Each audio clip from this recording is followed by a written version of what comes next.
Welcome to Doing Time with Joe. I'm your host, Joe Baker, back again with another episode, y'all. In this episode, we're going to be talking about fentanyl. I got a guy that I've gotten kind of cool with in here. I wanted to talk to him about this thing, right? Fentanyl is sweeping the country. You got people falling out left and right. You got, especially in prison, from that, ODing from that. A lot of people prefer it. And I'm not curious about it to the point to where I want to use it. I'm curious about it. You know, how did it come about? How people in the streets heard about it? What makes them want to use it? And all of those kinds of things. So I'm going to be talking to my partner here about that. Hopefully he can give us some insight on that, right?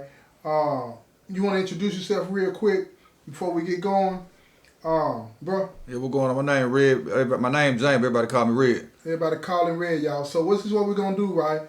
Me and Red, we're going to kick this thing off. But before we do it, you know, like I do my intro all the time, right? I want y'all to kick back, relax, and enjoy the show.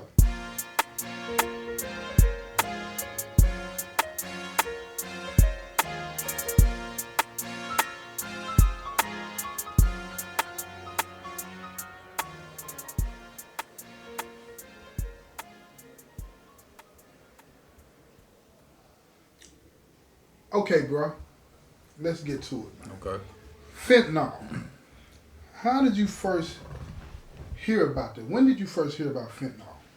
I first heard about fentanyl. Well, I'm from Memphis. But in Memphis, we call it fen. Fen? Yeah, we call it fen. But I first got introduced to fentanyl around about, it was like 2014, 2015. And how did you get introduced to it? Because I knew some guys that sold heroin. And they sold heroin, but they had started switching over to the stuff that was strong. They said it was white. Yeah. It was white. And they said it looked like cocaine, Looked but like it was powder. stronger. But the people that they were dealing with, they preferred it was more stronger. At the time, I didn't know it was fentanyl. You didn't know what it was. They just called it fen. Yeah, we just called it fen. And how long ago was that? 21? That was in 2015. 2015? It was 2015, 2016. Yeah. was I don't even 2015. think I had heard about it. It was by 2015, then. 2016. It was already in Memphis. Yep, it was 2015. So here's the thing. Did people know, did you know how dangerous it was? You know, at the Did time. you even know what it was? No, I thought it was just some high grade heroin. Yeah. That's what I thought. I just thought it was some white form of heroin. You know, I didn't. Did the people that sold it to you tell you how strong it was? And You know, they told me it was strong. They said, in our turn, they said this shit got legs on it. got legs on That what we say we got legs on it. Yeah. They said the people they were serving, they preferred it. They called it knockdown. knockdown. Yeah, that we call Had it. anybody died from it at that point that you knew of? No, not that I knew of. We had people, like I said, it was people that was kind of ODing, but, you know, that's what they wanted. They wanted They that. didn't, you know, I've had time where I've sold people some of that and then sold them some regular heroin. They tell me they don't want the heroin, they want the other stuff. They want the fen. They want the shit that damn near killed them. Wow. I'm scared, so I really don't want to sell them that, but Yeah. that's what they want. Yeah. You know, man, we ain't trying to kill the customers. Yeah, we you can't killing make the no money. money. You do that, right? You know what I'm Yeah, saying? you Right, killing- right. So how did it?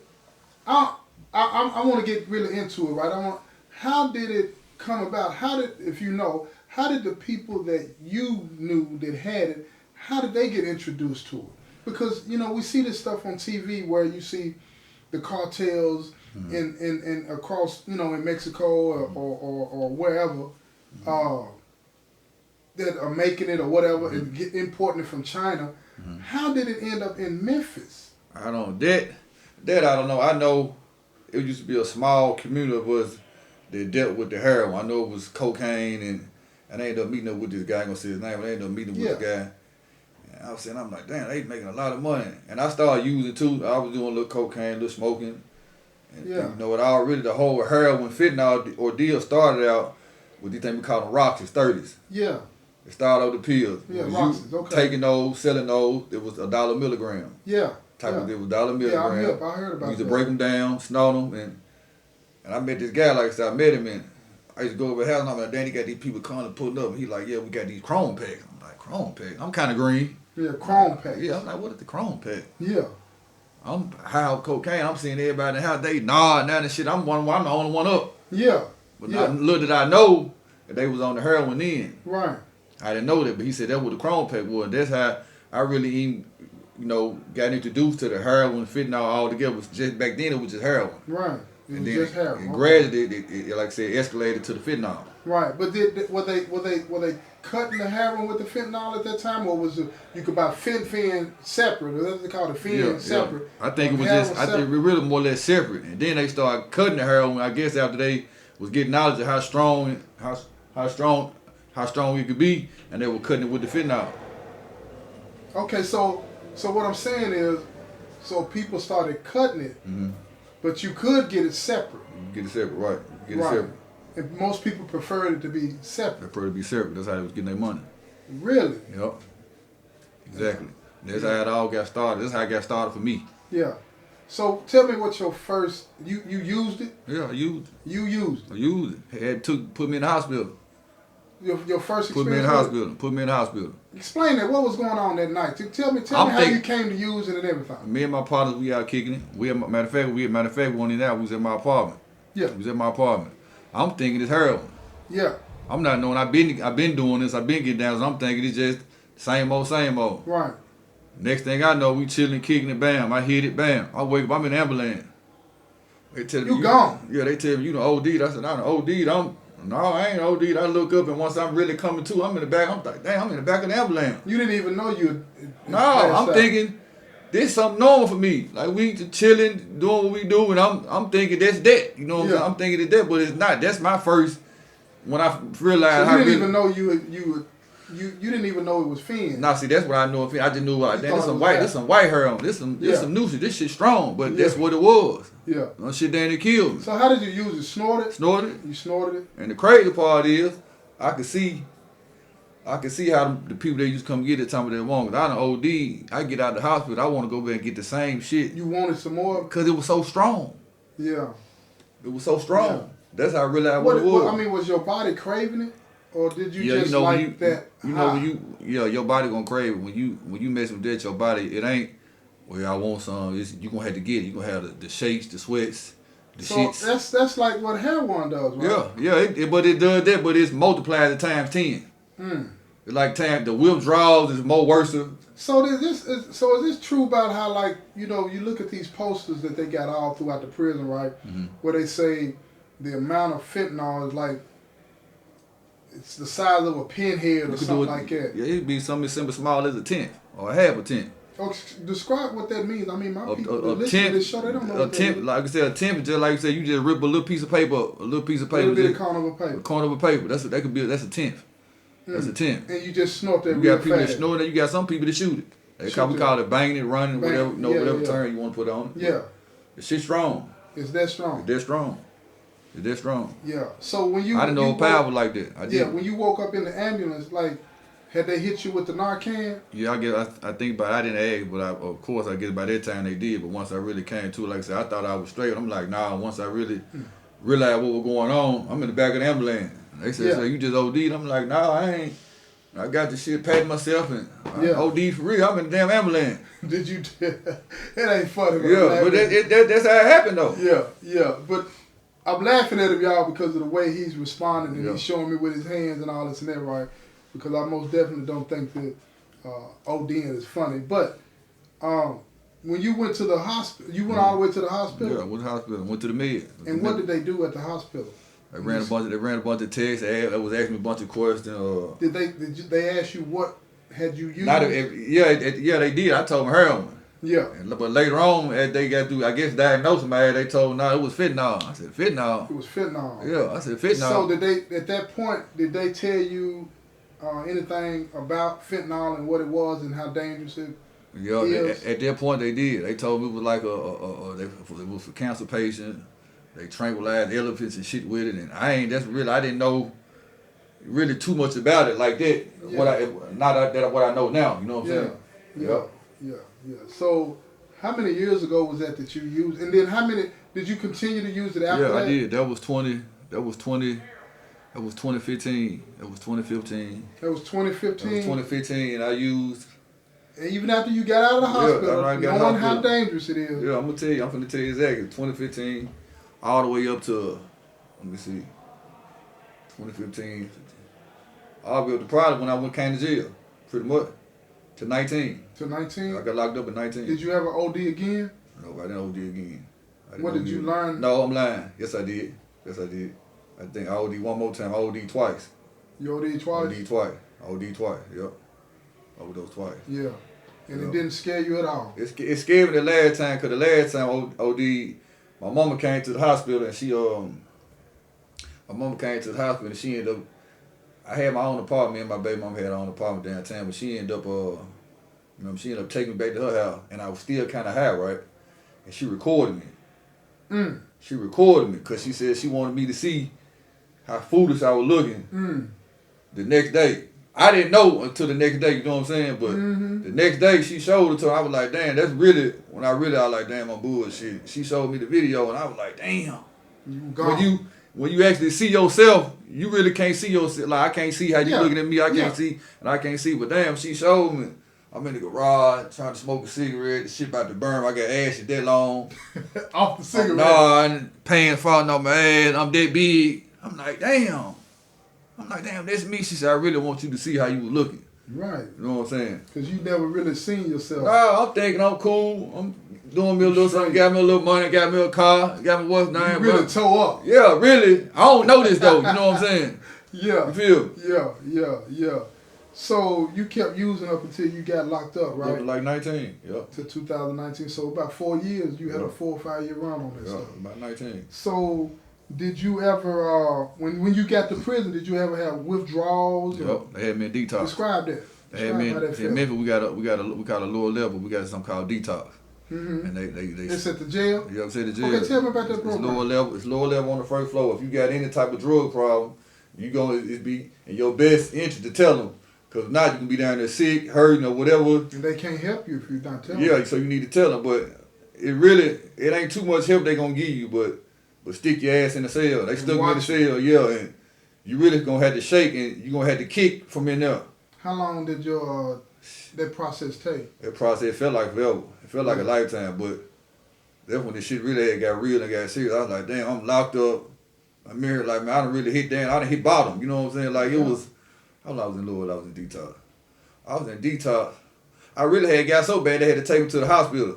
Because the lady kept asking me. County jail? Yeah, the lady kept asking me. They were like, damn, well, he ain't eating. And they were coming and giving me a shot. But they wasn't doing. I was just throwing up. I couldn't eat a piece of ice. You couldn't eat nothing? Couldn't eat a piece of ice. Did your joints hurt? People say that. Yeah, my joints were hurting and all that. And so that's what ended up making me take me to the hospital because I had been in there for like 2 weeks and I wasn't getting no better. And they were like, they kept asking me how much you did. I said, I don't know, man. I do a lot of it. I do probably about a gram or two a day because it was just always around. I'm hustling and my partner, they got plenty of, so it wasn't never no point to where I get sick or you would get sick. We always got it, so it ain't no point that we feeling bad. Like it's something we do. It's not out the ordinary for us. You know what I'm saying? So it's easy to get. Yeah, it was around. You know what I'm saying? Especially at the time. So let me say they took me to the hospital. They gave me some IV. I stayed in the hospital like 2 days and they brought me back. Yeah. But after about like a month, about a month and a half of me being there, and I finally started coming back. That's when I realized, like, damn, I really been playing. I've been playing roulette with myself. With your life. Yep. Yeah. I ain't know with it, like I said, then I really, after time went on, or especially now, you can see how bad it done got. Yeah. Out there, it's super bad. You know what Yeah. I'm saying? But I never talked to anybody that actually used it. Yeah. And, especially somebody that is willing to talk about it as long as you used it. Yeah. And I told them, they ain't believing. Like I told the nurse, and she was looking at him. She was like, "Nah." I'm like, "Yeah." I don't know why I won't believe. I don't know because we was black or. Right. Because I used to think it's some white folks did, and they were white folks, but I know the young people now, women that don't even look bad, women that look decent looking women, it's so just. It makes me wonder when you say that, do you think people started using it not knowing what it was? Well, yeah. And I'll put it like this. If I knew the effects it would have had, I would have never even did it. If I knew that how much of a grasp that it'll get a hold of you. Yeah. You know what I'm saying? Yeah. You can't. But see, here's the thing on that. You were already getting high though, right? Yeah. So it's like this was a more intense. You're getting something that's gonna get you more high. Yeah, and it's like it just. Or higher. Right? Yeah, it's a better quality, it's strong and it's a better grade of, but I don't know what it is. You got some heroin that'll do you the same way. Yeah. But like I said, they taking it and they cutting this stuff with it, so it's like you getting the strongest of the strong. You know what I'm saying? Really? Yeah, you get the strongest of the strong. And you got some people that want to stop, but they can't. What do you mean by that? Explain that. You I probably don't think a lot of people. I had a bunch of days where I ain't want to be getting high, but shit, I know I got to have it. Because of what? Your body I'm gonna be hurt. Yeah. Yeah, you were sick. You got some folks they didn't want to be probably in that, feeling like that, but they could really help themselves. They probably would have. The only way to ease that pain is to you think you helping yourself, but you really hurting yourself. Yeah. You know what I'm saying? It gives you some temporary relief, though, right? Yeah, he's gonna give you more some temporary. Yeah, he's gonna give you a whole lot of relief for the moment. You gonna get. I wish y'all could see his face right now. I wish y'all could see his face. You gonna get a whole lot of relief. Yeah. If you gonna be in the went from you down there can't get up to you don't want to be violent, can't walk, you throwing up to you take you a couple bumps of this shit, and then you can go take over. So do you remember after when you were high on it? Do you remember how you acted? Because other than you seeing that video that your mom did of you, you said you couldn't see yourself, so you don't really have any memories. No, because in my mind I'm thinking I'm the function. I'm thinking I'm fun. I'm going to work. I'm getting up, going to work. I'm really trying to hide it, really. But when you're getting high, if you're getting high on this, like when your mom videotaped you, right? You're getting high on this drug, right? And you can't see yourself. You're functioning doing what? Yeah, that's what I thought. I'm thinking in my mind. I'm thinking I'm functioning. So you driving like this? Yeah, I'm driving, going to work. I'm riding fork. I'm a forklift. Yeah, I'm riding forklifts. I'm thinking I'm cool. Everybody looking at you talking about what's wrong with him. Yeah, unless I think at that particular time I done overdid it. It was one of them cases where I was wide open. But all the way, yeah, I'm getting up, going to work. Like I said, I'm trying to. It got to the point where I'm trying to hide. I don't want nobody to know really. I just said it. I ain't using it. Yeah, I ain't no junkie. Yeah, that nigga there a junkie because he on the street. You just got a car and couple hours. Yeah. You doing the same thing he doing. Yeah. You know what I'm saying? Yeah, I feel that. Yeah, you on your way to you just don't know it yet. You feel that. I feel that. So let me ask you this then before I wrap this up. What would you say to anybody that is selling fentanyl? I'm gonna do that first. What would you say to somebody that's selling fentanyl out there to people that are unaware that they're using fentanyl? What would you say that that's being sold there? What would you say to them? I'll tell you don't do it because you really you killing them and don't know you killing them. Yeah. And you really about to ruin their life. Yeah. And you about to, jail probably saved me. I know ain't no probably did. Yeah. So you got some ain't gonna get lucky enough to. I ain't gonna say it with luck because I did what I did to get me here. But you got some that ain't gonna have no brakes. Ain't gonna have nothing gonna slow them down. So this made me humble myself. Yeah, I had to realize like damn, like I'm bullshit. So what would you say to somebody out there that might be using fentanyl right now, getting ready to use it and listening to this episode? What would you say to them? You need to start while you're ahead because the next hit might be your last one. It could have been my last one, and I ain't know. After I sit and look at some of this stuff on TV, these folks did that, I was like, damn, I was getting high from doing 4-5 years and I ain't die. How come I ain't die? What happened that I did, but I could have. Yeah. I could have doing it every day like that. Yeah. Yeah. Yeah. Well, man, look here, I appreciate you doing this, man, and I see you sitting there itching and scratching. I don't know what he doing, y'all. I don't know if talking about it got him more. I don't know what's going on. I don't want no more of that. I don't know what he doing, y'all. I don't know. You know how they do that with that hair. Y'all know what's going on. All right, then. But I appreciate you doing it, though, man. For real. It's all good. No problem. Anytime. This has been another episode of Doing Time with Joe. I'm your host, Joe Baker, and I say peace, y'all.